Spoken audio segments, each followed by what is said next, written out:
हे दोस्तों, welcome to effective study. This is Dharmendra Gaur. आज हम निसर्ग चक्रवात के बारे में बात कर रहे हैं जो अरेबियन सी में उठ रहा है। तो देखते हैं इसमें सब कुछ आपको जानने को मिलेगा कॉम्पिटिटिव एग्जाम के हिसाब से भी और आपकी जनरल नॉलेज के हिसाब से भी। देखते हैं क्या है। तो देखिए, सबसे पहले अगर आप चक्रवात को समझ लीजिए कि कोई भी चक्रवात जब उठता है तो वो क्यों होता है। जैसे कि मान लीजिए कोई भी सतह है, समुद्री सतह है, अगर वहां पर किसी एक पर्टिकुलर एरिया पर गर्मी या तापमान जो है वो अत्यधिक हो जाता है तो वहां पर तापमान अधिक होने से वहां की हवा गर्म हो जाती है और वायुमंडलीय दाब जो है वो कम हो जाता है। जबकि चारों तरफ का जो वायुमंडलीय दाब अधिक होता है तो वो अधिक से कम की ओर दाब प्रवाहित होने लगता है, यानी कि हवाएं चलने लगती हैं। तो ऐसी स्थिति में ये हवाएं क्या है, एक सर्किल बना लेती हैं और उसी को हम कहते हैं चक्रवात। तो इसको जो है मैंने आपको और अच्छे से मैंने अम्फान तूफान वाली वीडियो में बताया है, तो वो वाला वीडियो आप जरूर देखिए। देखते हैं अब मुंबई में ये चक्रवात जो है वो सबसे पहला चक्रवात है, यानी कि अभी तक के इतिहास में मुंबई में ऐसा चक्रवात नहीं आया है। तो ऐसा क्यों हुआ है? क्योंकि देखो, अरब सागर में जब भी कोई चक्रवात या इस प्रकार का चक्रवात या हवाएं जब उठती हैं तो वो पश्चिम की तरफ चली जाती हैं और पश्चिम की तरफ बेसिकली ओमान की खाड़ी और एडन की खाड़ी में चली जाती हैं, या ज़्यादा से ज़्यादा वो गुजरात में असर करती हैं। तो 1998 में एक तूफान आया था ऐसा ही। जब भी कोई तूफान आता है वो पश्चिम की ओर चला जाता है। जैसे कि अगर हम यहाँ समझें तो इधर ये इंडिया बना हुआ है, यहाँ पर है ये मुंबई। तो अगर अरेबियन सी में यहाँ पर अगर कोई चक्रवात उठता है तो ज़्यादातर वो पश्चिम की ओर मुड़ जाता है। तो वो ज़्यादा से ज़्यादा इधर गल्फ ऑफ ओमान, यानी कि ओमान की खाड़ी और या फिर अडान की खाड़ी, ठीक है ना, ओमान और अडान, इन दोनों खाड़ियों की तरफ जाता है। ज़्यादा से ज़्यादा पाकिस्तान और भारत में अगर देखें तो गुजरात को इफेक्ट करता है, लेकिन मुंबई में आज तक इसका असर देखने को नहीं मिला है। ये पहली बार ऐसा हो रहा है।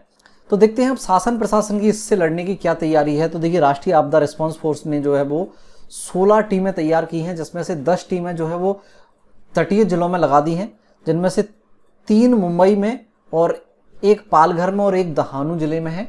बाकी 6 टीमें स्टैंड बाई मोड पर रखी हैं उन्होंने। अगर आवश्यकता पड़ती है, तबाही ज़्यादा होती है, नुकसान ज़्यादा होता है तो उनको यूज किया जाएगा।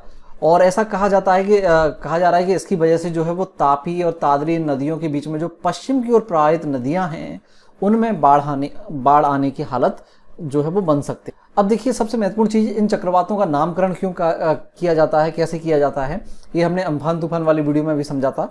हिंद महासागर में, यानी कि इंडियन ओशियन में, जिसमें कि बंगाल की खाड़ी और तुम्हारा अरब सागर दोनों ही आते हैं, तो इनमें जो है वो हिंद महासागर में ये 8 देश हैं, वो मिलकर चक्रवातों के नाम तय करते हैं। जो कौन कौन से हैं? बांग्लादेश, भारत, मालदीव, म्यांमार, ओमान, पाकिस्तान, श्रीलंका और थाईलैंड, ठीक है ना। इनको नाम याद रख सकते हैं। और इस वीडियो की जो PDF है ना, वो आप डाउनलोड जरूर कर लेना, ताकि ये चीज़ें आप बार बार रिवाइज करते रहो। और PDF आपको मिलेगी नीचे डिस्क्रिप्शन में। व्हाट्सएप ग्रुप की लिंक दी गई है, तो वहाँ व्हाट्सएप ग्रुप में आप जाना, वहाँ पर आपको PDF मिल जाएगी। न केवल इस वीडियो की बल्कि हमारे प्रत्येक वीडियो की और डेली करंट अफेयर्स की PDF आपको वहाँ पर मिल जाती है। तो वो एकदम फ्री व्हाट्सएप ग्रुप है, आप उसको जरूर ज्वाइन कीजिए।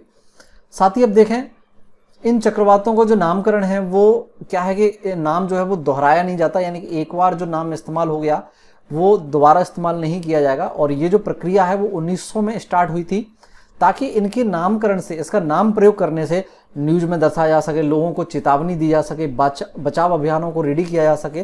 तो ये नाम काफ़ी महत्वपूर्ण होता है। अभी हाल ही में अम्फान तूफान आया था, उसका नामकरण किया था थाईलैंड देश द्वारा किया गया था, और थाईलैंड देश द्वारा सुझाया गया था। और अगर इस तूफान की बात करें, निसर्ग की, तो इसका अर्थ होता है प्रकृति, और इसका नाम जो है वो बांग्लादेश के द्वारा सुझाया गया था। साथ ही पिछली साल एक फानी तूफान आया था जिसने उड़ीसा में बहुत अधिक तबाही मचाई थी, 3 मई 2019 में आया था। तो उस तूफान का नाम भी जो है वो बांग्लादेश ने ही सुझाया था। तो ये दोनों ही नाम जो है वो निसर्ग और फानी बांग्लादेश द्वारा सुझाए गए थे, जबकि अम्फान किसके द्वारा बताया गया था, वो थाईलैंड के द्वारा दर्शाया गया था। तो ये सारी महत्वपूर्ण चीज़ें हैं आपके लिए, आपको ध्यान रखनी है। उम्मीद आज का वीडियो आपको पसंद आया होगा। इसी प्रकार और इंटरेस्टिंग वीडियो के लिए चैनल को सब्सक्राइब करके बेल आइकन को क्लिक करें और ऑल नोटिफिकेशन पर क्लिक करें। अगर आप सब्सक्राइब कर चुके हैं तो वीडियो को शेयर कीजिए, लाइक कीजिए। Thanks to watch. जय हिंद, जय भारत।